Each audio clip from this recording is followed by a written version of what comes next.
పవన్ కళ్యాణ్ గారి విజయానికి నేనే దోహదపడ్డాను అని ఎవరన్నా అనుకుంటే అది వారి కర్మ.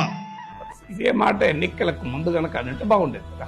సో పిఠాపురంలో గెలవటానికి టీడీపీ వాళ్ళు అవసరం లేదని బహిరంగంగా వేదికపై చెప్తున్నాడు. కాదు వర్మ పక్క పెట్టండి, టీడీపీ వాళ్ళు అవసరం లేదు అన్నాడు. అంటే టీడీపీ ఆన్సర్ చెప్పాలి. అలాంటి మీరు ఎగురుతారు కదా, ఇప్పుడు చెప్పండి ఆన్సర్ ఏంటి మరి. మీరు అవసరం లేదంటున్నారు కదా, క్లియర్గా చెప్పాడు. వర్మ పక్క పెడదాం, వాడు తెలుగుదేశం కార్యకర్త అవసరం అన్నాడా, జనసేన అవసరమే తెలుగుదేశానికి ఉంది అని మీనింగ్ కదా. ఇక ఎన్నికలకు ముందు మాకు వర్మ అవసరం లేదంటే అయిపోయింది కదా, పని అయిపోయింది కదా.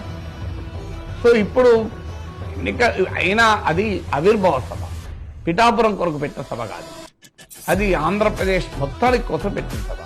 అసలు ఆ వర్మ ఫ్యాక్టరీ తీసుకురావడం వల్ల ఆ మీటింగ్ ప్రాధాన్యత తగ్గించిన వాడు అవుతున్నారు.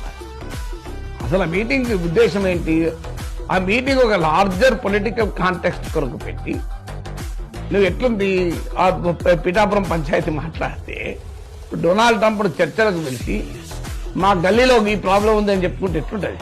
నాకు ఆశ్చర్యం ఏంటంటే అదొక రాష్ట్ర ప్రజలందరి కోసం పెట్టిన సభలో పిఠాపురం పంచాయతీ ప్రస్తావించడం అంటేనే ఒక రకంగా ఆ మీటింగ్ గౌరవాన్ని విలువను తగ్గించదు. ఆ పాలిటిక్స్ లోకల్లో మాట్లాడుకుంటారు కదా, ఈ సభా వేదిక సందర్భమే కాదు కదా, సభా వేదిక ఔచిత్యాన్ని దెబ్బతీస్తుంది. అంటే అంత అసహనం ఎందుకు అంటే వర్మ మీకు అంత టెన్షన్ పెట్టిస్తున్నాడు అంటే కదా, లేకపోతే ఆ సభలో చెప్పాల్సిన అవసరం ఏమొచ్చింది, దానికి ఆన్సర్ ఉండాలి కదా.